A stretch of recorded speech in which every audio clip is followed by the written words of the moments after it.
A decade in the making, and thought long to be in development hell, the long-awaited sequel to Dead Island is finally here. But is it zombie-bashing Hell A worth anything? I'm Ethan Level with Level Out Gaming, and this is Dead Island 2. Shrunken head, broken legs, body parts on the concrete. Cut them up, butcher style gators in the swamp. Red light, leave them dead, running like a track meet. Scared of nobody, what your motherfuckers want. Believe me when I tell them I'm a boogeyman beast. Leave them slashed from their head to their feet. Pin bricks to the chest of a bitch, well-fed, cooking meat, cannibal trying to eat. I got a zombie army, and you can't harm me. Yeah, hoodoo, you hoodoo, bitch. Drink blood like a vampire without warning. Hoodoo, you hoodoo, bitch. Stand up. Sam B got the thing that go bump in the night. Whoa, hoodoo, you hoodoo, bitch. Hide your kids, grab your wife, better get out of sight. Hoodoo, you hoodoo, bitch.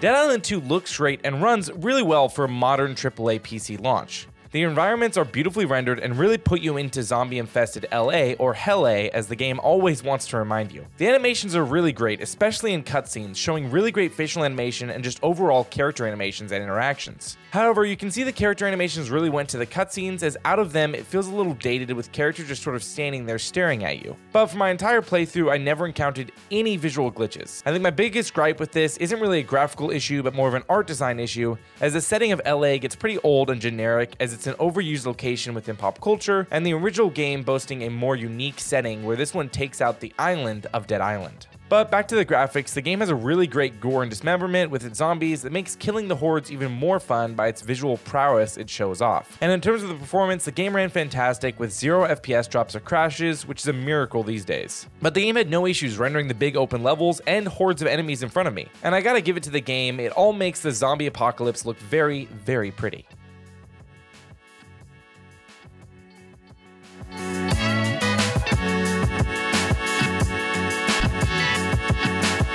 The gameplay is really the selling point of this game. It boasts some fun melee combat with a wide variety of skills you can use and juggle. There are loads of different weapons you can use, and also at workbenches modify to really fit your playstyle.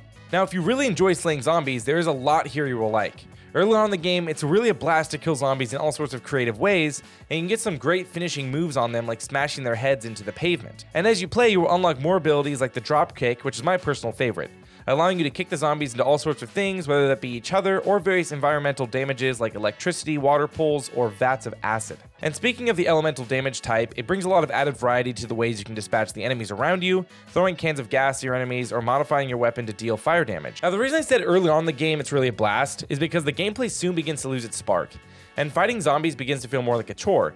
As the game progresses and you lose steam with upgrades and interesting ways to kill zombies, that it quickly becomes something more generic as you kill the zombies in the same ways because you actually don't have a lot of move or attack variety, only weapons and environmental variety.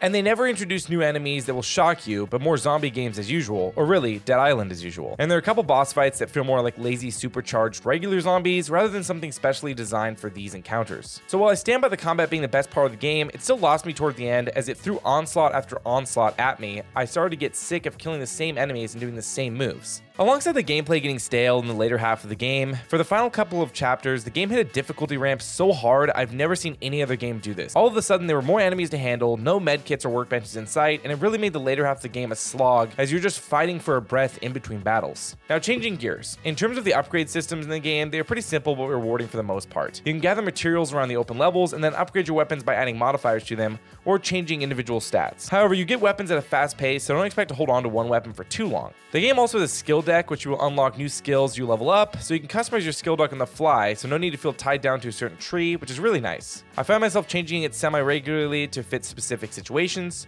but for the most part, you will find your abilities and stick with them as you get comfortable. However, after the opening act, I found the skill deck and abilities to slow down until the later half of the game, where they finally revived it, adding in some fun new abilities, which I will not spoil here. But in terms of crafting, it never felt like I didn't have enough materials until the later half of the game, which made the experience for the most part easier until those final chapters. Overall, it's a fun gameplay experience that sadly overstays its welcome, falling into repetition for lack of combat and enemy variety. Your enjoyment here will gauge depending on the fun factor you find in slaying these zombies in fun ways.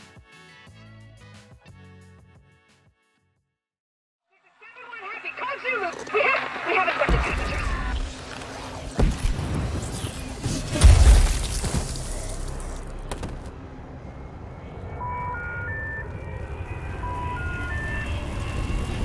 She always likes surprises. Oh boy, the story. We do no spoiler reviews here, so I'm gonna omit some stuff, but looking at the story, there isn't really anything that exciting to spoil. It's a pretty run-of-the-mill plot that mainly consists of your character being immune to the virus and trying to make a cure out of your blood. But for 80% of the game, it's the most generic story that keeps you asking, why am I doing this really? It's not until the final couple of chapters that the game gets marginally more interesting, but by that time it's too late, as the game starts strong with a bang and a really fun exciting opening with a plane crash, but soon goes into the most bloated middle section in a game I've ever seen, where basically every quest is either, hey, can you get this for me? Or where is X? Can you go find them? The whole story of quests feels like one fetch quest to the next, all the way to the very end. As if they had no idea what character motivation was, so instead of writing that, they just made all the quests someone telling you to do something. And finally, when you get past the stuffed midsection, which is basically just traveling from point A to point B, something interesting happens, and then the story decides to ignore it for almost 4 more hours, going back to the boring fetch quests. It's such a generic story devoid of any creativity that by the end of the game, it feels like a huge exasperated breath, and you're just waiting for it to be done. Which, adding salt to injury, the game doesn't even really conclude, instead just ends like the end of an episode of a cable TV, as if to say, sorry, we ran out of time. No really big bang, just a generic reskinned boss in a horribly designed boss room, saving and helping characters you don't even care about. If they had cut out or down the bloated middle section and got to the interesting stuff sooner, and then actually gave the game a conclusion or some sort of character arc, it would have been miles better. But instead, the story overstayed its welcome, operating solely on the good faith it has on its fun gameplay, which halfway through the game loses any sort of excitement as you don't know why you're doing what you're doing besides someone told you to. It all could have been 8 hours shorter, as it seems they really didn't have the story, enemies, or gameplay for a game this long. However, there is one silver lining, and that's the humor. The game is funny, and even though there would be moments of drab stupidity, there was always some much needed levity with a laugh or two that kept me going when I just wanted to see the credits roll. Accessibility time. Honestly, not much to go over, as I was shocked to see how little the game had. You can adjust motion blur and turn it off, you can invert controls, and the game has aim assist, and you can turn on and slightly adjust subtitles, and that's it. No camera shake adjustments, colorblind filters, or auditory help besides the Alexa game control, which allows you to link Amazon and use Alexa to change weapons in-game and attract zombies. Pretty lackluster in this department, which is a shame, as it's an area that more developers should be putting good time in to create and reach all of their audience members. Dead Island 2 is a long, overstuffed journey that overstayed its welcome with a generic story and repetitive gameplay. However, shooters look pretty and run great. If all you want to do is bash zombies in LA, then there might be something for you here. However, for me, Dead Island 2 is a 2.5 out of 5, as its fun gameplay, humor, and graphics cannot save bad writing and design. Let me know your thoughts in the comments below, as I love discussing with you all, and while you're down there, be sure to like and subscribe to level out your gaming experience.